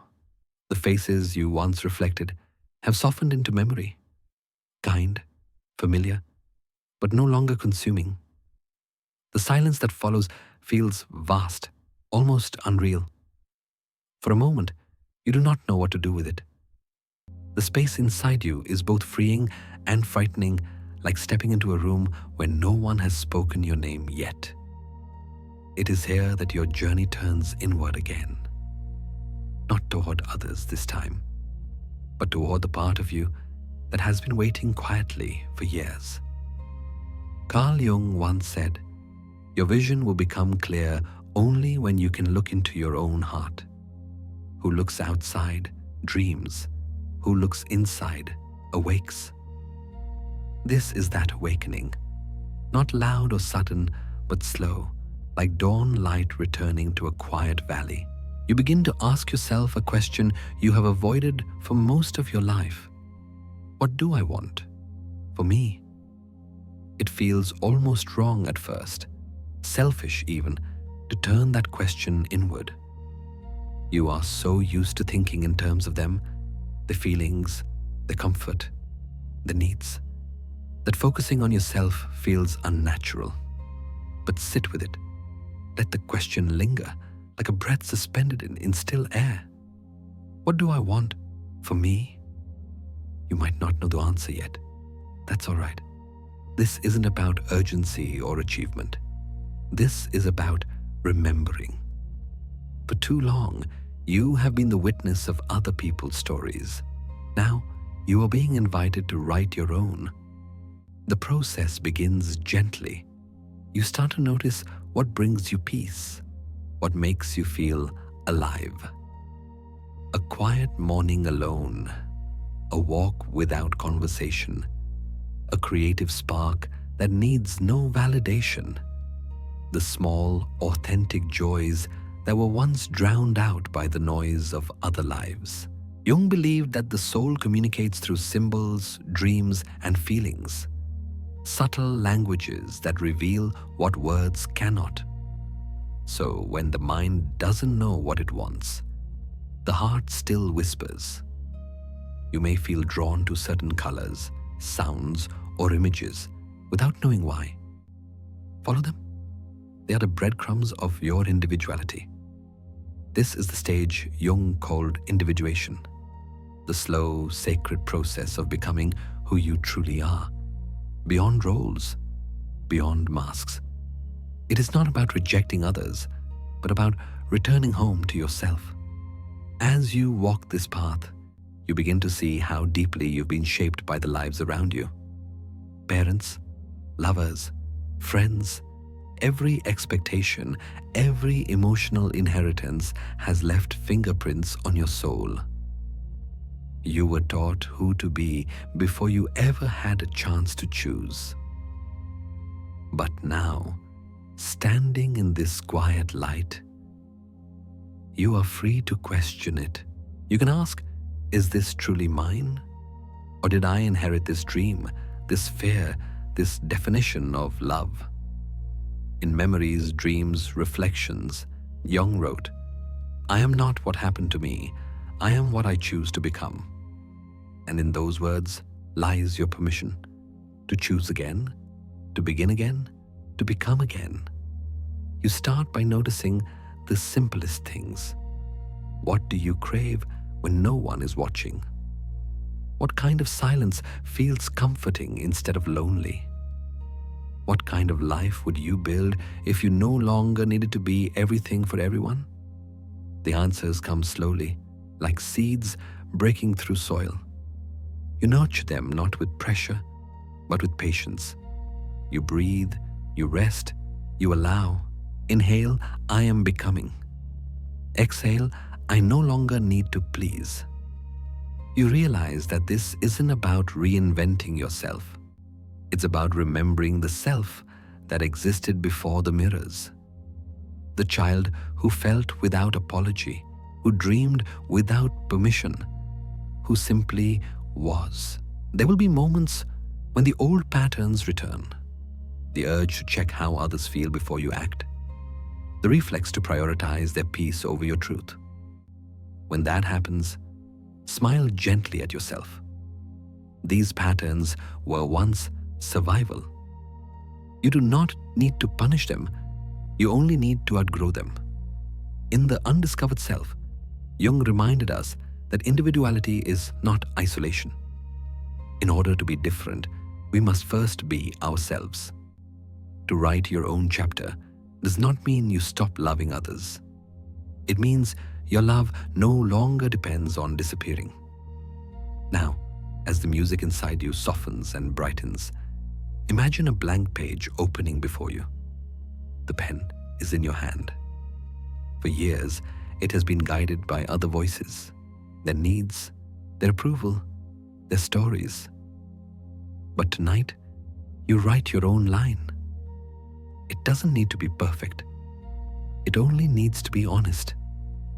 You begin to write with humility, with wonder. This is my story. This is where I begin. You may find that your story is quiet, contemplative, simple, or that it burns with energy you've never expressed before. Whatever form it takes, it's yours. You are not living vicariously anymore. You are living consciously, and consciousness is freedom. Every decision you make now, no matter how small, becomes an act of reclamation. Choosing your own rest, saying no when it costs your peace, saying yes to what makes you feel whole. Step by step, choice by choice, your life begins to feel like yours again. There's a calm in that realization, the kind of peace that doesn't come from validation, but from authenticity. You no longer need to mirror anyone. You no longer need to rescue. You no longer need to be the soft reflection of someone else's light. You are enough as you are. So breathe deeply. Inhale, this is my chapter. Exhale, I am home in myself. You can feel the air shifting, like sunlight dissolving fog. The tension leaves your shoulders, replaced by something quieter. A still joy, like the first light after a long storm. And if you listen closely, beneath all the years of echoes and empathy, you can hear it. That soft voice within you, calm and patient. It has never left. It has simply been waiting for you to return. The self you abandoned waits patiently in silence. There is a quiet sweetness that follows self-recognition. The moment you begin writing your own chapter, reclaiming what was lost. But soon, another truth emerges from the edges of awareness, soft but undeniable. Even as you return to yourself, a mask still clings to your face. It is the same mask that once protected you, the same one that helped you survive in rooms where being too emotional, too intuitive, or too honest was dangerous. You wore it well. The calm one, the kind one, the endlessly understanding one. For years, it served you. But now, as you breathe deeper into your own life, it begins to feel heavy. Carl Jung called this mask the persona. In 2 essays on analytical psychology, he wrote, "The persona is a kind of mask designed on the one hand to make a definite impression upon others, and on the other to conceal the true nature of the individual. The empath's persona is especially convincing, gentle, wise, endlessly patient. It radiates peace on the surface, even when a storm brews within. You've been praised for it your whole life. You're such a good listener. You're so understanding. You're always so calm. Compliments, yes, but also chains. Because over time, the performance becomes indistinguishable from the person. So tonight, let's ask softly, how heavy is your smile tonight? How many times have you smiled to keep the peace when what you really wanted was to scream or cry or simply be silent? How often have you played the role of the good one, the one who absorbs tension, who forgives too easily, who carries the emotional labor for everyone else, because that role keeps the world around you stable? You see, the empath's greatest strength, sensitivity, easily turns into captivity when it fuses with the need to be good. The persona becomes what Jung described as a social fiction, a version of yourself that society prefers over the truth. And though it earns love, it suffocates authenticity. Imagine walking through life wearing a beautiful glass mask. People see their reflection in it, not you. They tell you how radiant you look, how perfect, how unshakably kind. But behind the glass, your skin cannot breathe. Every emotion that doesn't fit the image, anger, jealousy, exhaustion, has nowhere to go. It gathers quietly beneath the surface until the pressure becomes unbearable. That's what the empath feels in this polite prison, a quiet, aching exhaustion from maintaining an identity that never rests. In the relations between the ego and the unconscious, Jung warned, we cannot live the afternoon of life according to the program of life's morning. The empath's program to please, to soothe, to understand was necessary once. But there comes a time when it no longer fits. The soul begins to outgrow its mask. And when that happens, the body tells the truth. You feel it has tension in the shoulders that will not ease, as sleepless nights filled with invisible weight, as the strange guilt that arises when you try to rest. The persona resists silence. It needs performance to feel alive.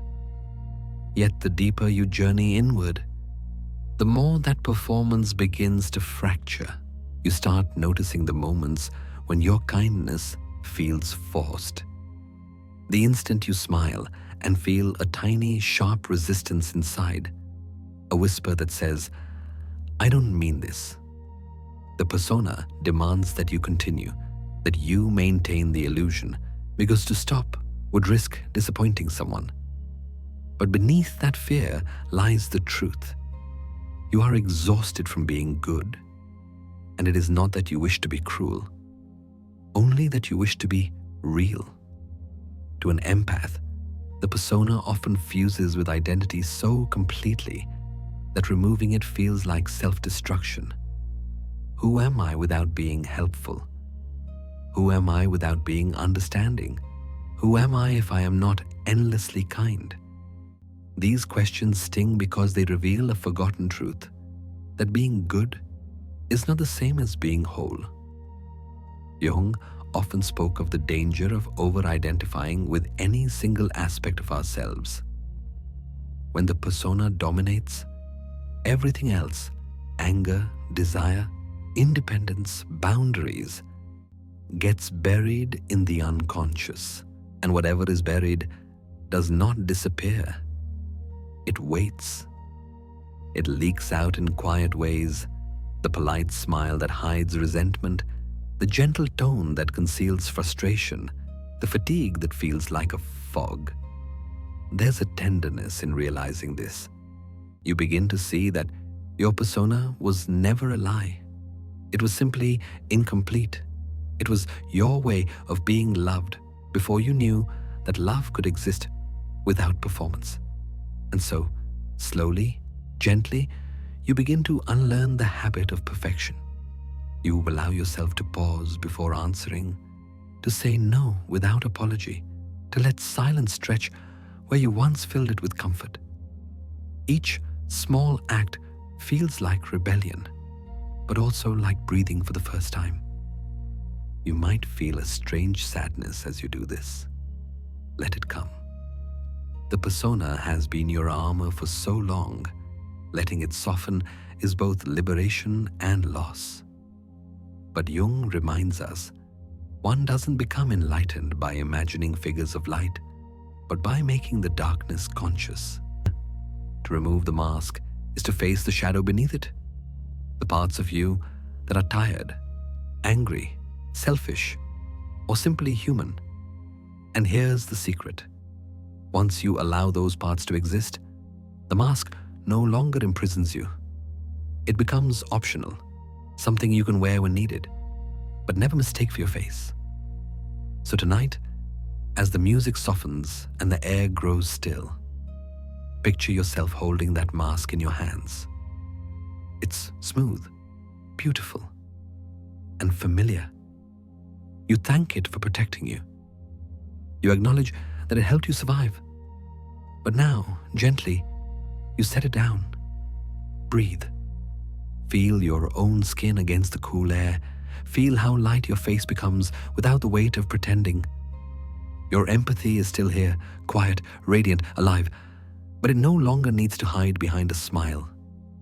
You are not the persona. You are the soul behind it. Real, imperfect, breathing. And for the first time, that is enough. The moment you set the mask down, something subtle shifts inside you. The air tastes different, a little colder, but also cleaner. There's an unfamiliar nakedness to your face, to your being. For so long, the persona shielded you from judgment, rejection, and even your own complexity. Without it, you feel exposed, but also, finally, honest. Carl Jung once wrote, "The privilege of a lifetime is to become who you truly are." That privilege begins here, not in perfection, but in the first trembling cracks of authenticity.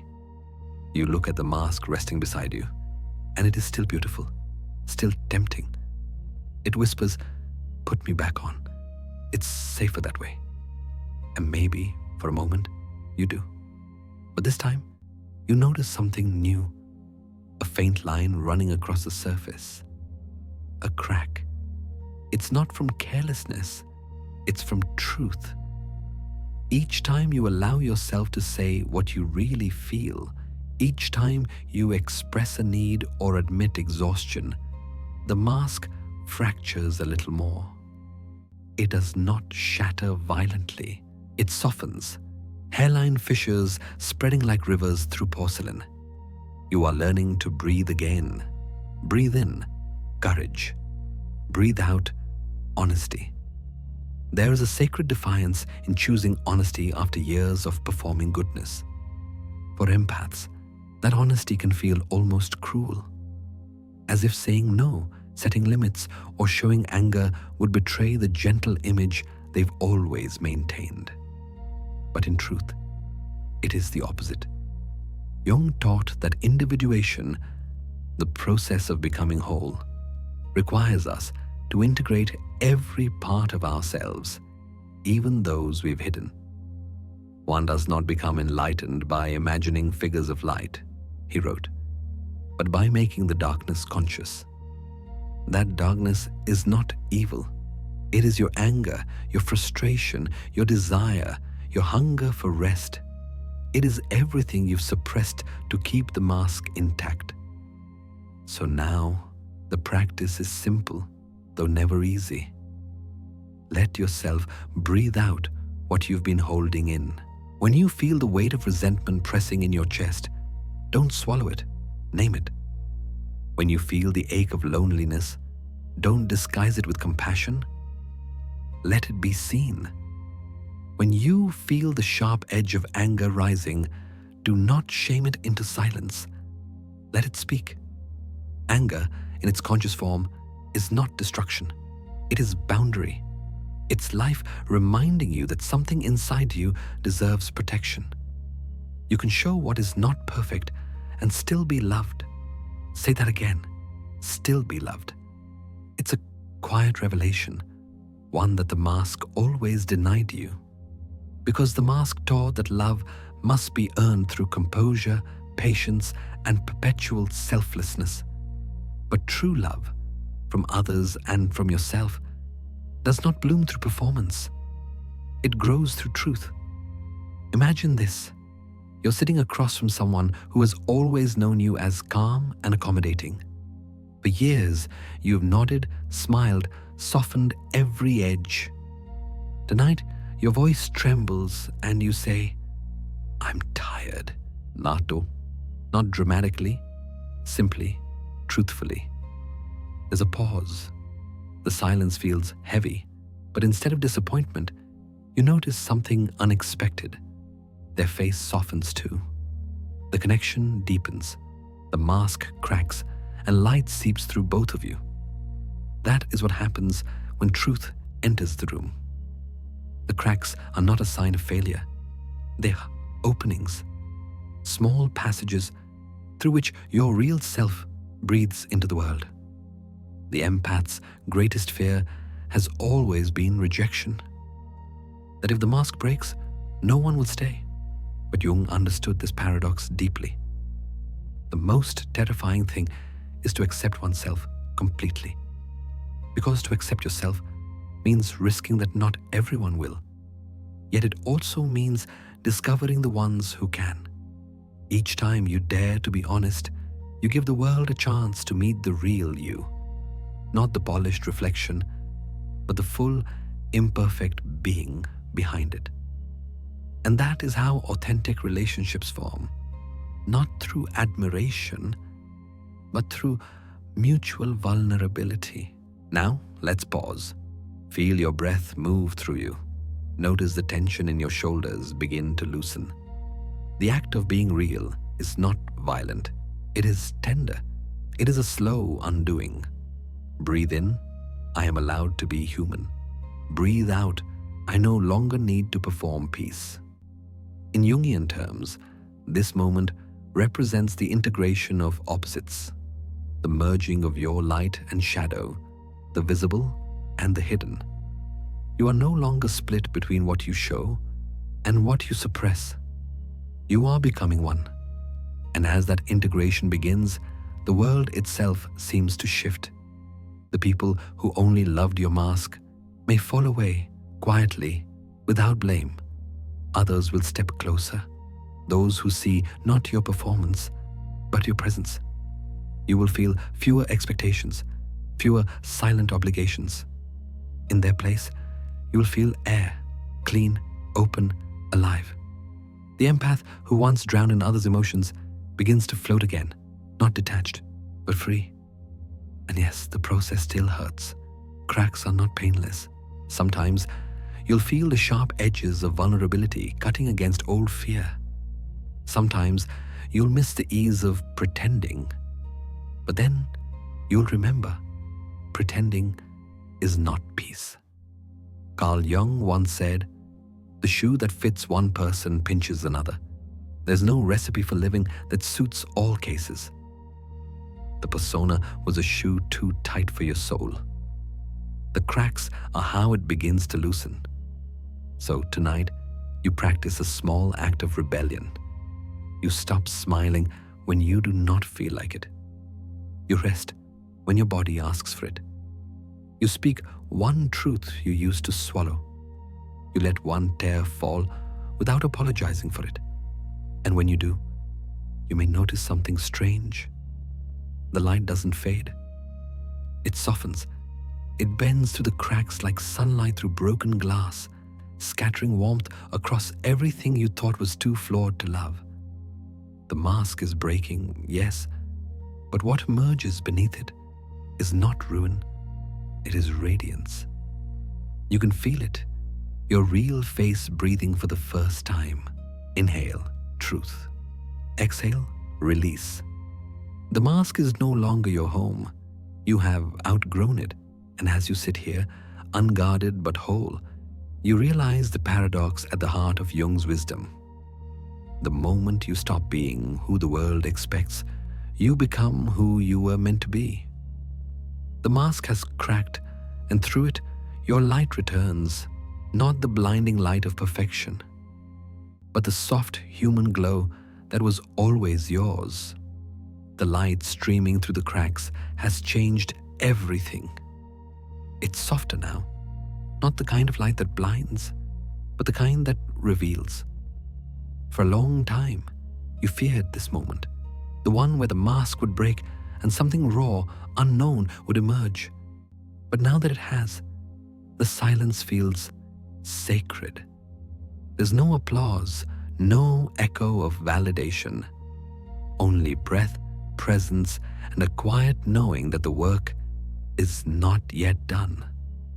Because beneath the layers of masks and mirrors, something waits. It has been waiting for years. For your courage to look inward, for your willingness to meet what you once feared most, your own shadow. Carl Jung called the shadow the thing a person has no wish to be.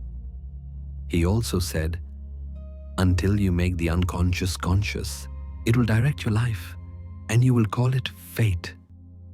And so, here you are, standing face to face with what has always lived in the corners of your light. It doesn't appear as a monster. It arrives as something strangely familiar, like an old friend you've avoided for too long. The shadow knows your story.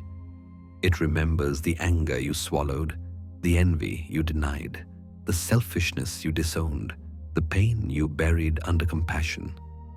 It has carried all that for you, quietly, faithfully. When you first see it, there's fear. You recoil a little. The instinct to turn away is strong. You've spent so much of your life trying to be good, kind, and composed that to meet this darker part feels like betrayal. But stay. Don't turn away. The shadow is not here to harm you. It's here to complete you. Sit with it. Let its presence settle. Notice how, even in its darkness, there's something profoundly human about it. Something tender. Every harsh impulse, every selfish desire, every ugly thought it carries was once born from a wound. This is what Jung meant when he said, there is no light without shadow, and no psychic wholeness without imperfection. The darkness within you is not evil, it's unintegrated. It's the part that wasn't allowed to exist when you decided to become the good one. For the empath, this realization can feel especially disorienting. You've built your identity on light, on gentleness, on compassion, on care. To admit that within you lives envy, irritation, even cruelty seems to violate everything you stand for.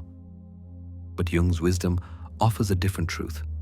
Wholeness is not found in being only light, but in learning to carry both. So breathe. Inhale, acknowledgement. Exhale, acceptance.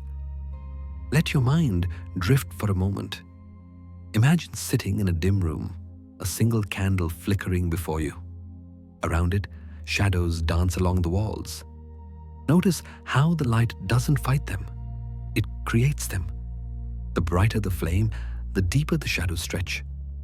They are not enemies. They are proof of the light's existence. The same is true for you. Your anger, when seen clearly, becomes passion, the drive to defend what matters. Your selfishness, when understood, becomes self-respect, the courage to claim space. Your envy, when faced, becomes desire, the map to what your soul truly longs for. To deny these parts is to remain half alive. To welcome them is to return to your full humanity. There's a moment, quiet but powerful, when you stop labeling your emotions as good or bad. You start to see them as information, messengers of the unconscious, each carrying truth. The anger says, I've been overgiving. The jealousy says, I've been denying my own dreams. The fear says, I need to feel safe. This is the beginning of shadow integration, not exorcism, but conversation. Jung once said, one doesn't become enlightened by imagining figures of light, but by making the darkness conscious. To make the darkness conscious means to hold it in your awareness without judgment. It's to say, yes, I can be jealous. Yes, I can be controlling. Yes, I can be cruel. And then to whisper, and I am still worthy of love. That whisper changes everything. Because the moment you stop denying your shadow, it stops acting out unconsciously. You no longer project it onto others, no longer blame or moralize. The parts you use to condemn in others, arrogance, manipulation, selfishness, begin to reveal their mirrored forms within you. Instead of disgust, you feel understanding. Instead of judgment, compassion. And that compassion isn't weakness, it's clarity. There is a deep peace in realizing that the darkness you feared in others is the same darkness that lives in you. You begin to soften toward humanity itself. The world feels less divided, less chaotic. Everyone you meet becomes a reflection of some forgotten part of yourself. But before this peace, there is trembling. Integration begins with honesty, and honesty can feel like standing naked in a storm. You might cry. You might feel shame. You might want to run. That's all right. Stay anyway. Let the storm wash through. Let the fear rise and fall like a tide. You are not being punished. You are being reclaimed. The parts you called too much, too selfish, too dark, they are knocking on the door of consciousness, asking to come home. Each one says, I am you. In psychology and alchemy, Jung described this process as the union of opposites.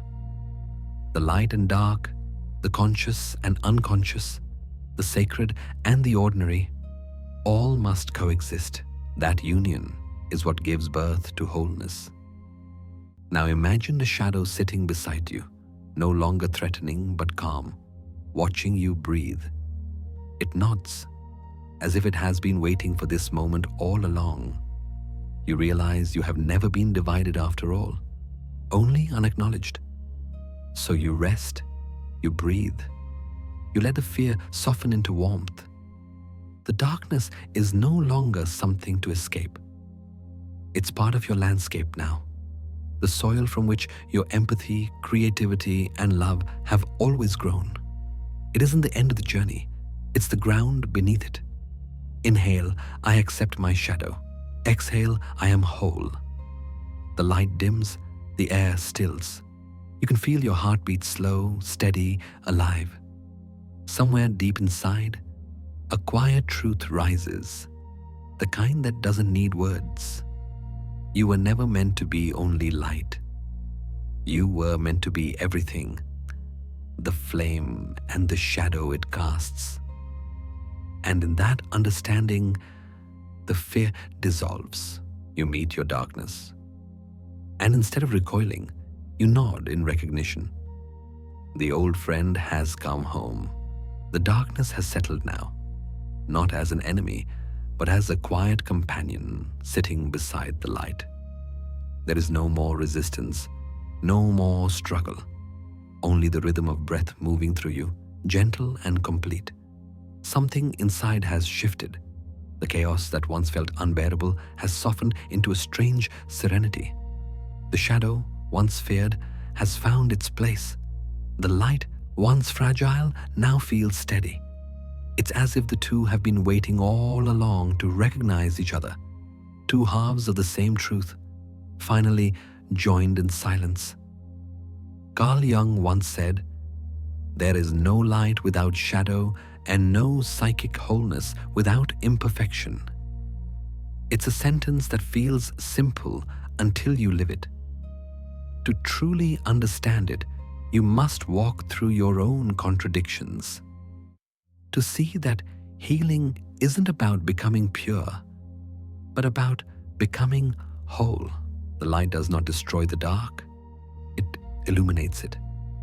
And as that realization settles in, you feel something unexpected. Peace. Not the fleeting kind that depends on quiet rooms or kind words, but the kind that comes from knowing yourself completely. The kind that whispers, "You were never broken." Every moment of anger, every wound, every mistake, all of it was a necessary part of this unfolding. You were never meant to be flawless. You were meant to be human. Breathe that in. Inhale, "I am whole." Exhale, "I am enough." You can almost feel the air lighten around you, like the first hint of dawn after a long night. The sky inside your mind begins to brighten. The sharp edges of guilt, shame, and self-judgment begin to dissolve, replaced by something tender. Self-compassion. Wholeness, Jung would remind us, is not perfection. It is inclusion. It is the gentle act of welcoming every part of yourself home. The light, the dark, the broken, the brave, all of it belongs. You are no longer at war with yourself. Now, the empathy that once drained you begins to heal you. The sensitivity that once overwhelmed you becomes your gift again. The anger you once feared becomes strength. The sadness you used to hide becomes wisdom. The parts of you that once fought each other are finally sitting together at the same table. Not to debate, but to rest. That's what shadow integration really means. Not conquest, but reunion. You begin to see that life itself mirrors this pattern. Every day is born from darkness. Every dawn comes after night.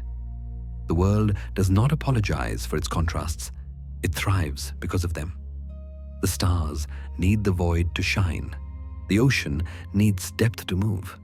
Even the heart needs both expansion and contraction to keep beating. And so do you. You are both light and dark. You are both softness and strength. You are both wound and healer. You are everything you were meant to be. Carl Jung's philosophy has always pointed to this balance, the middle path between opposites. He called it the self, the archetype of wholeness, the center that holds everything together. It is not something you find outside yourself. It is the place you return to when you stop running. Close your eyes for a moment. Imagine your inner world now, not divided, not chaotic, but vast. A horizon stretching endlessly where light and shadow meet and blend. This is your true home. You are no longer chasing peace. You are peace. And with that realization comes a deep humility. You begin to understand your smallness, not as weakness, but as belonging. You are part of a greater whole, the world, the cosmos, the quiet intelligence that moves through everything. You are both the wave and the ocean, both the flicker and the flame. Jung once wrote, "The gold is in the dark." Now you see what he meant. Every descent you've endured, every emotional collapse, every time you thought you lost yourself, that was the gold being forged. You had to enter the dark to find your light. You had to lose yourself to return whole. So now, let go. Let the tension fall from your shoulders. Let your thoughts drift like leaves on water. There is nothing more to fix, nothing more to earn. The work is done for now. You've walked through every layer, the empathy that burned you, the illusions that blinded you, the shadows that haunted you. And still, you stand, not polished, not perfect, but alive. You were never broken. You were just learning where you end and the world begins. Pause there.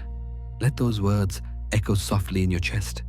Every boundary you've reclaimed, every truth you've faced, every piece of darkness you've welcomed, all of it has led you here, to this moment of stillness, to this moment of return. You can rest now. The air feels lighter. The light is softer. Even your shadow feels calm.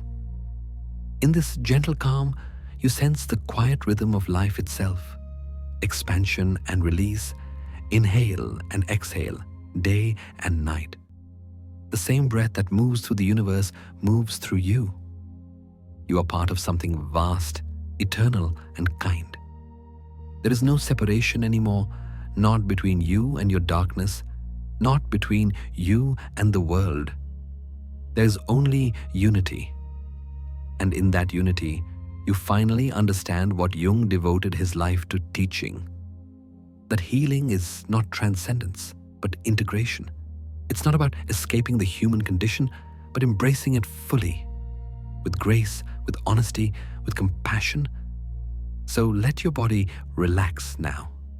Let the warmth of that understanding fill you. The light within you has grown quiet, not gone, just peaceful. Inhale, I am whole. Exhale, I am home. The world feels far away now, softened by stillness.